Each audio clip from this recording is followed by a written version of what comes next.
Yes guys, welcome back to another video. Welcome to the George Benson Football Channel for yet another Chelsea FC news video. Today we're going to be talking a couple of stories. We've pretty much gone and signed yet another player, which is, it's not really a surprise at this point. It was getting to the point where we were all getting anxious on social media. It's like, blimey Chelsea, it's been a whole week since we've announced a new player. Can we speed the process up, please? We've got used to this wonderful Twitter announcement videos. Chelsea fans go wild, rival fans get salty. Everything is rosy in the footballing world when your club is doing business like that. Edouard Mendy has agreed a 5-year deal at Chelsea. It's not here we go just yet, but it's looking as if it's very, very close to being that. We're going to talk about Fikayo Tomori and his potential loan move to Everton and why I think this could be a great idea, but also a bad one at the same time. We're going to address that. Also, I'm going to talk about the new squad numbers. I feel like it's one of those topics where it gets a lot more airtime and recognition than it maybe should do, but I've seen how much people are talking about it and I wanted to give my 2 cents on the whole bloody thing. And also,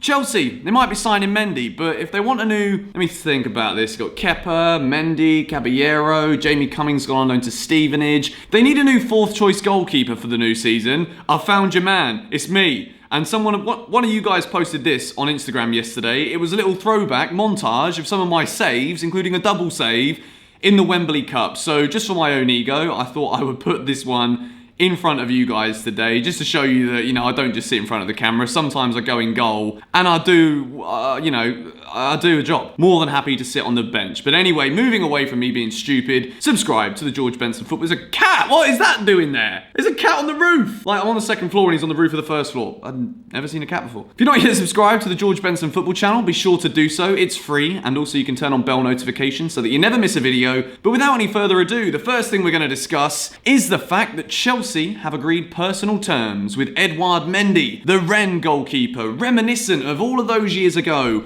where Chelsea went to Rennes and we decided to purchase a goalkeeper by the name of Petr Cech. He went on to become one of the best goalkeepers in the world and probably the greatest goalkeeper in Chelsea's history. Petr Cech won us the Champions League, and now we're going back to Rennes to sign 28-year-old goalkeeper Edouard Mendy. Lots of people are thinking, the question at the moment is he coming in to be the immediate number 1 and a replacement for Kepa? This is where I stand on the whole thing. I think this summer, after what Lampard has done with dropping Kepa numerous times last season, and we've not really seen a vote of confidence from the manager in the goalkeeper, we've heard Petr Cech come out and say that Kepa is still Chelsea's man and they want him to stay at the club. I think that if there would have been a bid that would have come in this summer for Kepa Arrizabalaga, I think Chelsea would have sold him if it was somewhere close to what we bought him for. I don't think, in the mind of the club and in the mind of the manager and the staff on the first team, I don't think that they see Kepa as the long-term future goalkeeper at Chelsea as the number 1. I think Mendy's being bought in for what I'd consider to be a very reasonable price for a good goalkeeper. He's a good shot stopper.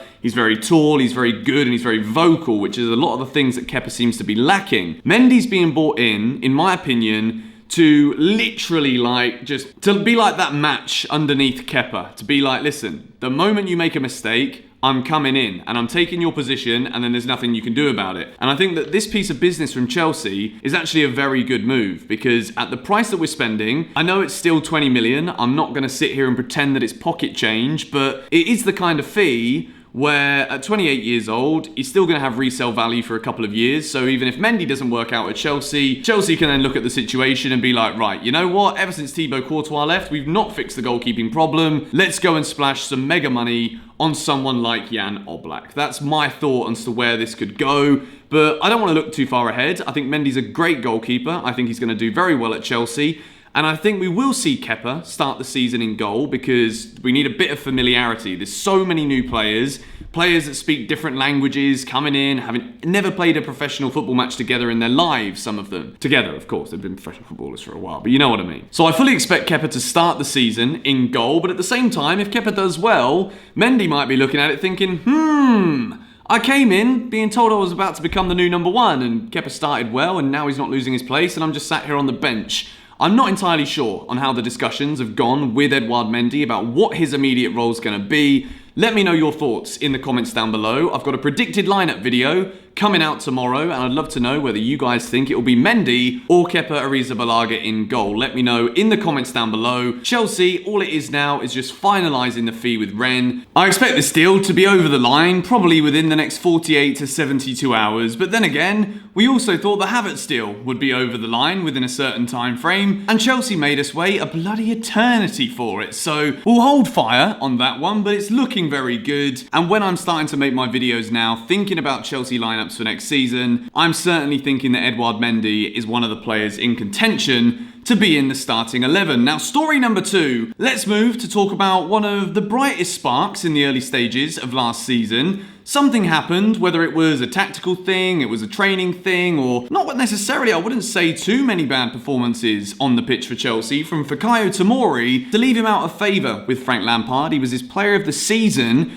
in the season that he managed at Derby County when Tomori went out on loan. And it's looking as though Frank Lampard has said that Tomori isn't one of the first choice centre-backs this season, and he thinks that a loan move for the player would benefit him, and at the moment it's looking very likely that a loan move to a top Premier League club, see you later, a loan move to the top Premier League club, someone like Everton, is looking very likely. Now, the Everton signing of Tomori on loan could be a good thing, could also be a bad thing. Now, obviously, seeing him play under Carlo Ancelotti, he's just gone and bought 3 central midfielders that, in my opinion, immediately elevate Everton into more of a European spot contention team for next season. You'll see exactly where I think they'll finish in my video later on today. Premier League predictions for the 2020-21 season. Everton are looking good. Now, under Ancelotti, Tomori will learn a lot. It's very good for him to be getting minutes at a top Premier League side. But the one key thing that I think Chelsea need to ensure, no matter what, with Tomori, with whatever loan move he gets in the Premier League, or if he goes somewhere else as well, first team minutes is absolutely vital. I think it's key that he stays in the Premier League so he gets used to the physicality,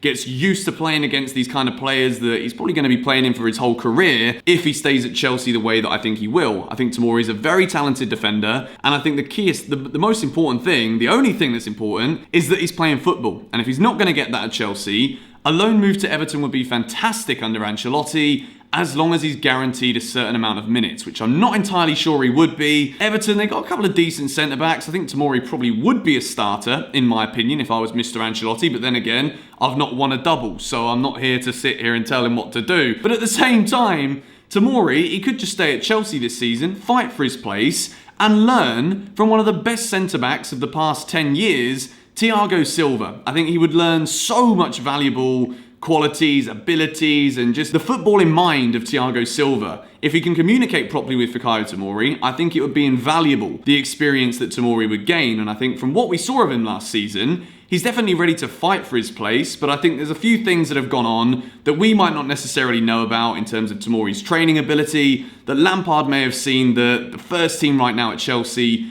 might just be one mini step too far for him. But it doesn't mean to say that I think Tomori's not got a great future at Chelsea. I think he will be one of our leading centre-backs in the very near future. Good luck to him if he does go out on loan. I don't think it's confirmed just yet. Everton are the front runners. As long as he gets minutes, then I'm happy. Now, the next story that I want to talk about today is one that never really bothers me that much, but I think there's been a lot of talk on social media, particularly about Christian Pulisic getting the number 10 shirt from Willian. Willian had a little cameo with the number 10 last season. Didn't have a bad season, but Eden Hazard is the man who has recently made the number 10 shirt famous at Chelsea. Christian Pulisic comes in. He's now Chelsea's number 10 for the foreseeable future, and I don't think there's a player that deserves it any more than Christian Pulisic. There are some people in the GBFC fam who still think I don't like Christian Pulisic. I don't know where people get this idea from. Sometimes I don't talk about him in the same way that I talk about other attackers, because for me, he's one of the first names, if not the first name, on the Chelsea team sheet. So it's a given. If I don't speak about Pulisic, it's because I'm already expecting him to be playing. So that's just where I stand with that one. Needed to address it. He had a very good season last season. 21 goal contributions in his debut year. We saw in the early stages that maybe sometimes he was getting muscled off the ball. He needed to get a bit stronger. He was going down a bit easily. As the season went on, particularly post-Corona, he looked absolutely fantastic. He was one of the best players in the league. And I think that it could be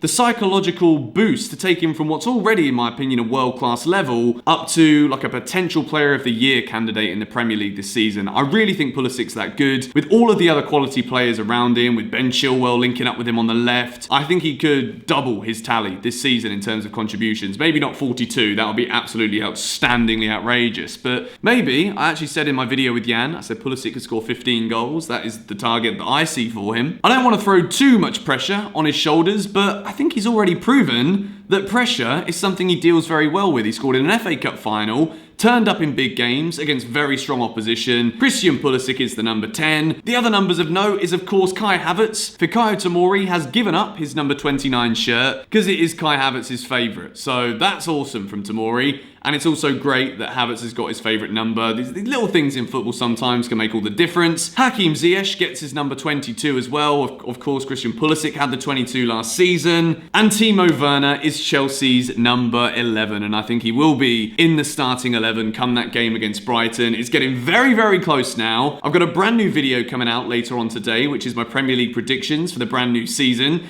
You guys will find out exactly where and why I think Chelsea will finish in position X. Stay tuned for that one later. It's going to be exciting. It's always a fun video to do once a year. But anyway, thank you guys for watching. If you did enjoy today's video, be sure to hit the like button. Follow me on Twitter at Mr. George Benson. It's the same on Instagram as well. Subscribe if you're new, and I'll catch you guys later with a brand new video. See you in a bit.